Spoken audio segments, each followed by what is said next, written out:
Welcome back to the deep dive. Today, we're getting into something really foundational, actually.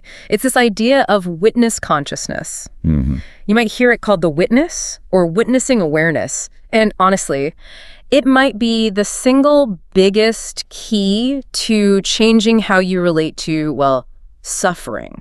Yeah, it really is a game changer. The core issue we're looking at is pretty straightforward, isn't it? It's just complete identification. Like normally we're just totally stuck to our thoughts and feelings. Completely fused. Right. So the thought, I messed that up, pops up and bam, you are the failure. Or anger surges and suddenly you are anger itself. There's no separation. Exactly. It's the default setting for most of us. And it means every little thought or feeling feels like the absolute truth about who you are in that moment. And that fusion, that entanglement with stuff that's just, passing through, that's what drives so much unnecessary stress, so much reactivity. So our mission today. Yeah, our mission is to really unpack this shift.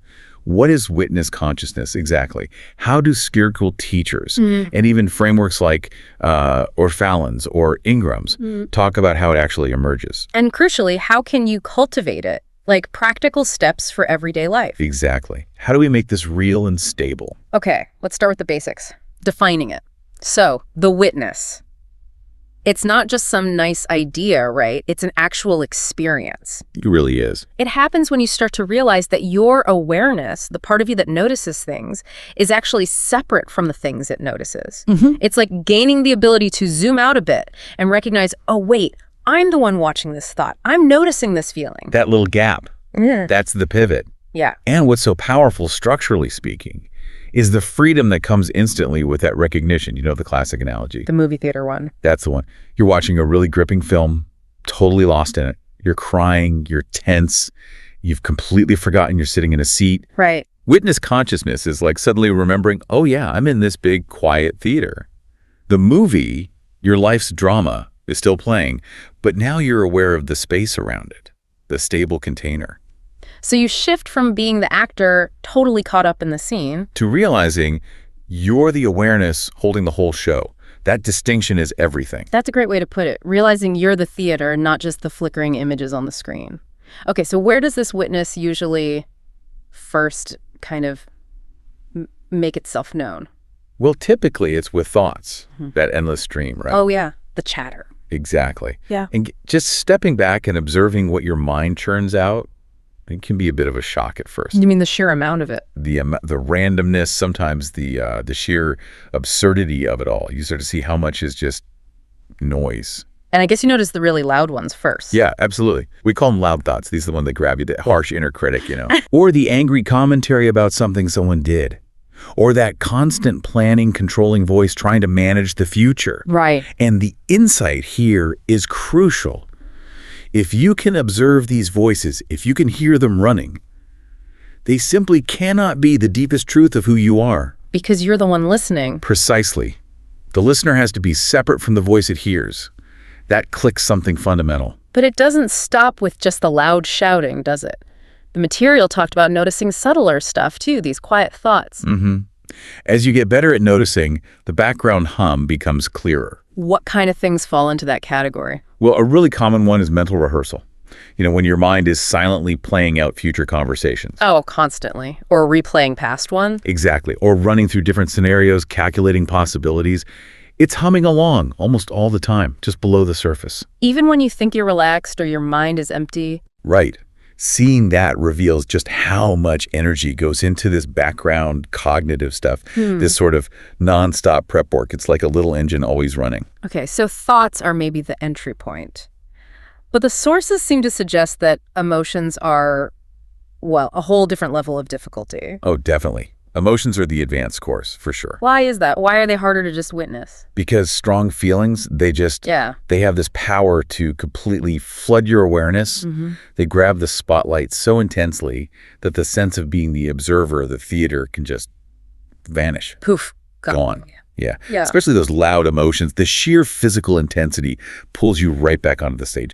You forget the audience, you forget the theater, you are the feeling again. That makes sense. That complete merge. And the sources connect these really loud, overwhelming emotions often to older stuff, right? Like childhood wounds. Very often, yeah. That's where the disproportionate reaction comes in. Think about getting, say, some minor negative feedback at work. And your reaction isn't just mild disappointment. It's this crushing wave of feeling totally inadequate, like you're worthless. Right. Way bigger than the trigger seems to warrant. Exactly. Yeah. The key insight the witness provides here isn't just naming, oh, I feel inadequate. It's recognizing the intensity and asking, where is this coming from? When you can see, wow, 90% of this feeling isn't actually about this feedback. It's this old familiar ache from way back. That's the separation. You see the historical power in playing out. Yes. The witness sees it as an old pattern being triggered rather than being the inadequacy itself. And that seeing automatically loosens its grip. It's structurally different. That's huge. Okay, so once maybe the big waves calm down a bit, we get to the quiet emotions. What are those? These are the subtle, often constant background feelings we tend to just live with, maybe without even noticing them properly. Like what? Like a faint, low-level hum of unease that maybe drives you to constantly stay busy or achieve things, or a subtle anxiety that makes you quick to judge or avoid certain situations. Or even just physical tension. Absolutely. The tight shoulders, the slightly held breaths, these little bodily tensions we carry around as armor. And the sources say witnessing this stuff, even though it's uncomfortable, is the path to real healing. Why? Because it reveals the chronic, habitual ways we hold on to suffering, often unconsciously. You can't release tension you don't know you're holding. Bringing this background static into awareness is the only way it can finally be processed and let go of. It's not pleasant initially, but it's necessary. Wow. Okay, so we've got thoughts like traffic. We've got emotions like weather. But then there's something even deeper, the bedrock, beliefs. That's right. Beliefs are the foundational structure. They're the operating system, the lens through which we interpret almost everything else. Thoughts, feelings, experiences. They shape our reality. Fundamentally. They determine what we accept as true about ourselves and the world. And again, there are loud ones, the obvious things like political views, religious ideas. Sure. But the really potent, loud beliefs, the ones causing the most hidden suffering, are often those deep-seated convictions about our own worth. Like the feeling, I am fundamentally flawed. Exactly. Or I'm not worthy of love, or I'm not capable. These often run silently in the background, shaping everything. So how does the witness help here? These feel so true. The power comes when you start to see them not as absolute truths carved in stone, but as mental constructs, as structures the mind built, usually based on past experiences or messages we absorbed. Like seeing the architecture of the belief. Precisely. Once the conviction I am flawed is witnessed as a thought structure, a kind of mental habit, it starts to lose its automatic, unquestioned power over you. It becomes something you have, not something you are. And then, inevitably, the quiet beliefs. Yep. The more subtle assumptions that underpin daily life. Like the unchallenged belief that your job title defines your entire value as a person. Or that you always need food for comfort, or that constant striving is the only way to be safe. All those subtle background rules. But the sources point to one belief that's even deeper than all of those. The final layer, in a way. Which is? Or the belief in a separate self. Ah! The core feeling of being me. Yes. That persistent, seemingly solid sense of being an individual entity inside this body, fundamentally separate from everything and everyone else. And witnessing that. Witnessing that sense of separateness, seeing the feeling of me-ness as just another phenomenon arising and passing in awareness like a thought or a sensation that, according to the sources, is the doorway. The doorway, too. To profound spiritual realization, seeing through that core illusion of separation. Okay, that is definitely deep work, which means we need some good reasons to do it. Let's talk benefits. What does stabilizing this witness awareness actually do for us? Well, the payoffs are huge, both psychologically and eventually spiritually. Let's connect it to practical well-being first. Yeah. Number one, emotional regulation. Okay, how does that work? The instant the witness is online, you get that crucial space between a trigger and your reaction. You're not just automatically hijacked anymore. So you can choose how to respond instead of just reacting. Exactly. That space is choice. Huge benefit right there. Makes sense. What's next? Second, freedom from thought. Yeah. Seriously. It's like ending this enslavement to every single idea or worry your mind cooks up. And not automatically dragged along by every thought train. Right. Think of the mental energy that frees up. It lowers that constant cognitive load dramatically. Okay, third. Third, healing of old wounds. We talked about those loud emotions linked to past hurts. Witnessing allows them to finally come up into awareness without overwhelming you. Because you're not identified with them anymore? Exactly. So you don't have to keep pushing them down or avoiding them. They can actually surface, be processed, and finally resolve. Real healing can happen. That's powerful. Fourth, and this one is just really nice. Greater presence. Being here now? Yeah. When your mind isn't constantly lost in rehashing the past or worrying about the future or caught in those old emotional loops, your awareness just naturally settles into the present moment. Life gets richer, more vivid. Absolutely. You're simply more available to experience what's actually happening right now. Lovely. And number 5, the big one. The ultimate payoff, really, spiritual insight.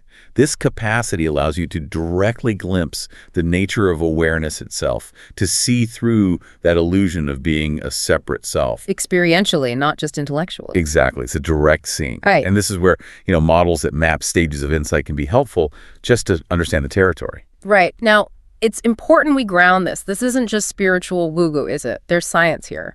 We're essentially talking about metacognition. Absolutely. Thinking about thinking, or maybe more accurately, awareness of thinking and feeling. And research backs this up. Oh, yeah. Studies on mindfulness and metacognition, researchers like Teasdale, Brown, and Ryan, they clearly show that this practice of observing thoughts and emotions non-judgmentally. The core of witnessing. It directly improves self-regulation, it cuts down on rumination, boosts well-being, reduces stress. It's solid science, confirming that separating the observer from the content is just fundamentally healthy for us. Okay, good. So we're sold on the why. Let's get practical with the how.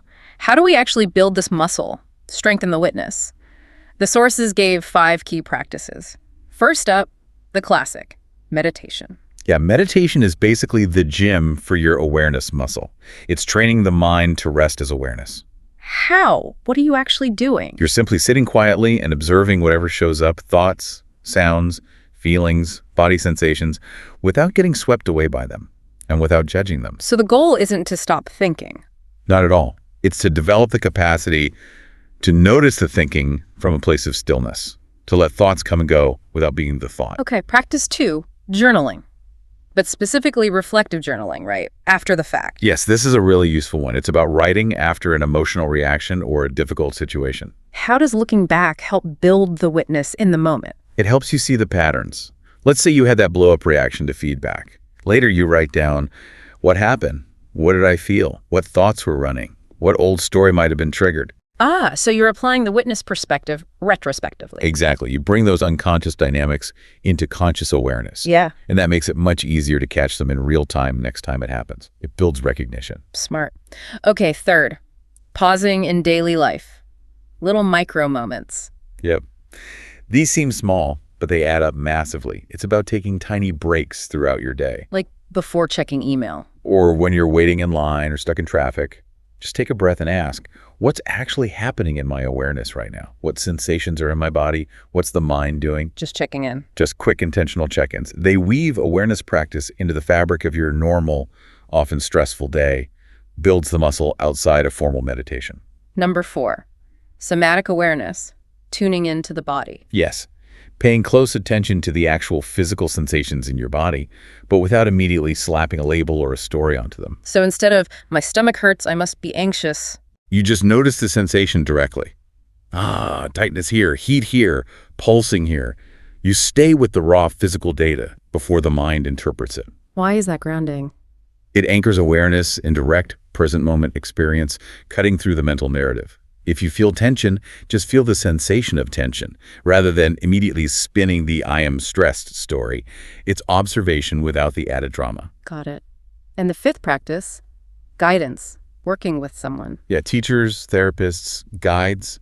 This can be really important, especially when things get tricky. Why specifically for this work? Because when the witness feels unstable, or when really intense emotions or old wounds come up, it's easy to feel completely lost again. Totally merged with the experience. Right, you lose perspective. Exactly. A guide can act as an external anchor, reminding you of the witness perspective, helping you navigate intense states without getting stuck, and just generally accelerating the process safely. Okay, so it's a path, but you mentioned it's not always a smooth, linear one. What kind of bumps in the road should people expect? Well, the beginning can actually feel kind of overwhelming for some. How so? Suddenly you become aware of just how much negative self-talk or anxiety is usually running unnoticed.